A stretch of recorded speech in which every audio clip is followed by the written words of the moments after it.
আলাইকুম, রেহানাস ফ্যামিলি চ্যানেলে আপনাদের সবাইকে আরও একবার স্বাগত জানাচ্ছি। আশা করি আল্লাহর রহমতে আপনারা সবাই অনেক ভালো আছেন। আমরাও আলহামদুলিল্লাহ অনেক ভালো আছি। চলে আসলাম আরও একটি নতুন ভিডিও নিয়ে। আশা করি পুরো ভিডিওটা জুড়ে আপনারা সবাই আমার সাথেই থাকবেন। আজকে এই যে কিছু গাছ আছে যেগুলো পাতাবাহার, ওগুলোকে এইটার মধ্যে লাগাবো। তারপরে রান্নাঘরে আসলে রাখার মতো সেরকম কোনো গাছ নেই, যা রাখি সেটা হচ্ছে আর্টিফিশিয়াল।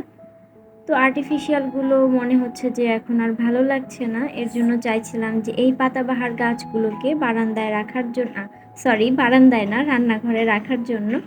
তো সেজন্যই আসলে এই গাছগুলো লাগানো হচ্ছে। তো এখানে মাটিটাকে প্রথমে প্রস্তুত করে নেওয়া হয়েছে। এখানে যে কি একটা সার আছে সেটাও একটু ব্যবহার করা হয়েছে। মাটিগুলো আসলে বাসায় অনেক দিন ধরে থেকে একদমই নষ্ট হয়ে গিয়েছে, মানে রোদ আলো বাতাস না পেলে যা হয় আর কি। তো মাটিরও তো একটু পুষ্টির প্রয়োজন আছে, সেজন্য একটু সার ব্যবহার করে নিয়েছি।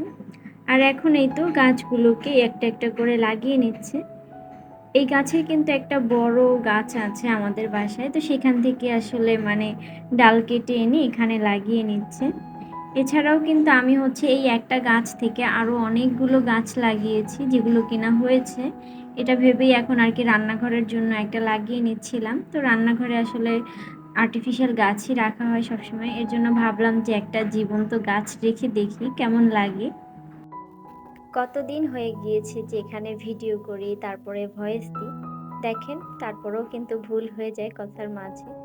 আসলে যখন ভয়েসটা দিতে থাকি তখন যদি একটু অন্যমনস্ক হয়ে ওঠা হয়, তাহলেই কিন্তু দেখা যায় যে ভয়েসটা একটু এলোমেলো হয়ে যায়। এছাড়া তো বাসায় আশেপাশে এমনিতে সাউন্ড আছে, ভয়েসটা কোনোভাবেই ঠিক করতে পারি না। বাসার পাশে একটা বিল্ডিংয়ে কাজ চলছে, তো সেখান থেকে টুকটাক শব্দ আসছে। দরজা জানালার শব্দ বন্ধ করেও নিয়েছি, তারপরেও সেই শব্দটাকে তো আমি কোনোভাবেই কমাতে পারছি না। আর আমার তো একটা পুচকো মেয়ে আছে, সেও মাঝে মাঝে একটু ডিস্টার্ব করে। তো ওগুলো আসলে ব্যাপার না, জীবন এই সমস্ত জিনিসপত্রের মধ্যে দিয়েই যাচ্ছে। তো এই সমস্ত ভয়েস একটু থাকবেই, একেবারে নিরিবিলি পরিবেশ কখনোই হয়ে ওঠে না। গাছটা একদম প্রস্তুত করা হয়ে গিয়েছে, তো বারান্দায় একটু নিয়ে আসলাম, এখানে একটু রোদ আসে সেটা ভেবে যে আজকে যেহেতু গাছটা লাগানো হয়েছে, তাহলে এখানে বারান্দায় একটু রেখে দিই, রোদ আসলে ভালো হবে। এর জন্য আসলে আজকে এখানে রেখে দিচ্ছি, আর যখন আমি ভিডিও করব তখন আবার রান্নাঘরে নিয়ে রাখবো। রান্নাঘরে আসলে এই সমস্ত গাছ সবসময় রাখা যায় না, এটা আমি নিজেও বুঝি, কারণ রান্নাঘরে প্রচুর গরম থাকে। তো তাপে দেখা যায় যে গাছের পাতাগুলো একটু শুকিয়ে যাওয়ার ভয় থাকে, সেজন্য গাছগুলোকে একটু জায়গা চেঞ্জ করে রাখতে হয়। আর এই সমস্ত ঘরে গাছ যেগুলো আছে সেগুলোকে মাঝে মাঝে একটু বাইরে আলো বাতাস বা রোদের মধ্যে আনলে কিন্তু অনেক ভালো হয়। গাছটা বারান্দায় রেখে এসেছি, আর এখন এই তো সকালের নাস্তাটা বানিয়ে নিচ্ছিলাম। আজকে অবশ্য সকালবেলা গরুর মাংস রান্না করা হয়েছে, তো গ্যাস ছিল না।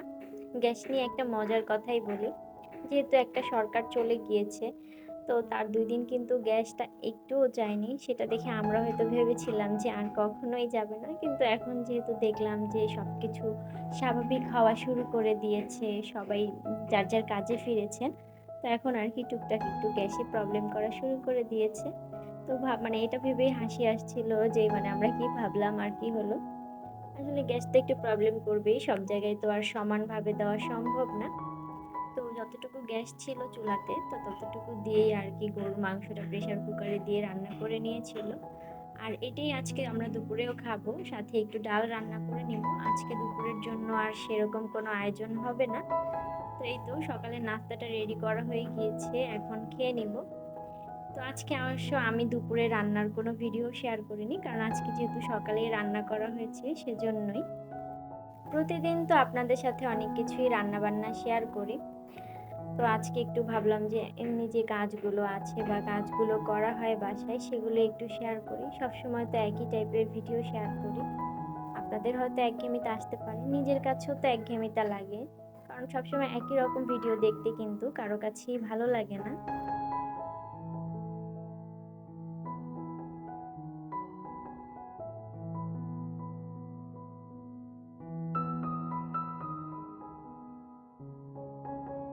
এই বিড়ালটা যে কি পরিমাণে দুষ্টু, সে বাসায় থাকার চেয়ে বাহিরে থাকে কিন্তু অনেক বেশি।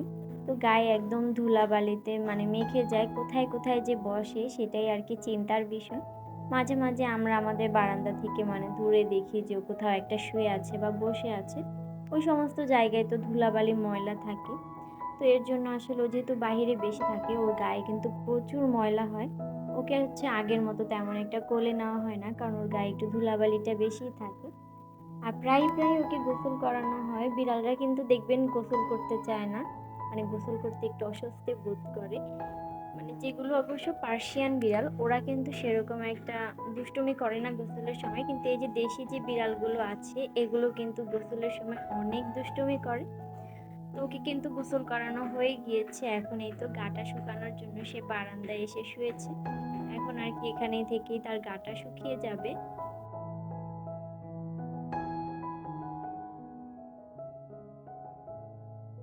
গতকাল যেহেতু সরকার গঠন হয়ে গিয়েছে অন্তর্বর্তীকালীন, বেশ ভালো লাগছে, কারণ দেশে এত এই কয়েকদিন যে পরিচালক ছিল না, সেজন্য যে কি অবস্থা হয়েছে সেটা কিন্তু আমরা সবাই মোটামুটি টের পেয়েছি। তবে এই অবস্থাটা বেশি দিন চলতে দেওয়া যাবে না, কারণ তাহলে দেশের অবস্থা আরো বেশি খারাপ হয়ে যাবে। তো আস্তে আস্তে মোটামুটি কিন্তু সবকিছুই ঠিক হয়ে যাবে আমরা আশা করছি।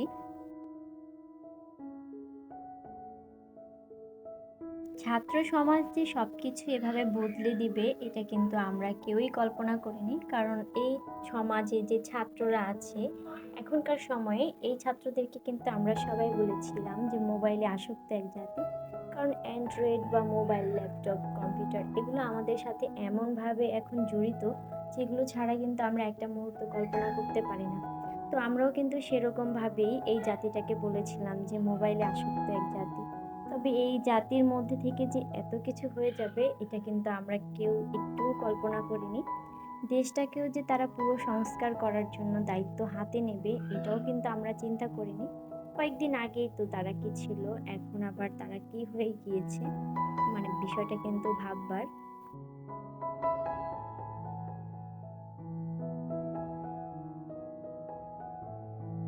তারাও যে দেশ পরিচালনার কাজে হাত লাগাবে এটা তো আমরা কেউ একটু কল্পনা করিনি। যাই হোক, যেহেতু হাত লাগিয়েছে বেশ ভালো লাগলো। এখন হয়তো বাংলাদেশের মোটামুটি কিছুটা হলেও উন্নত হবে। আর বাংলাদেশের যে আর্থিক অবস্থাটা আছে এটা উন্নতি করার জন্য কিন্তু প্রবাসী যারা আছেন তাদেরকে একটু বাংলাদেশের প্রতি নজর দিতে হবে, একটু বেশি বেশি করে রেমিটেন্স পাঠাতে হবে। এই কয়েকদিন ঝামেলার কারণে হয়তো অনেকেই পাঠাননি, তবে এখন যেহেতু সব কিছু ঠিক হয়ে গিয়েছে, তাই বাংলাদেশের আর্থিক অবস্থাটা একটু ঠিক করার জন্য আপনারা একটু বেশি বেশি করে রেমিটেন্স পাঠাবেন, তাহলেই আমাদের দেশের অবস্থাটা অনেকটা উন্নত হয়ে যাবে।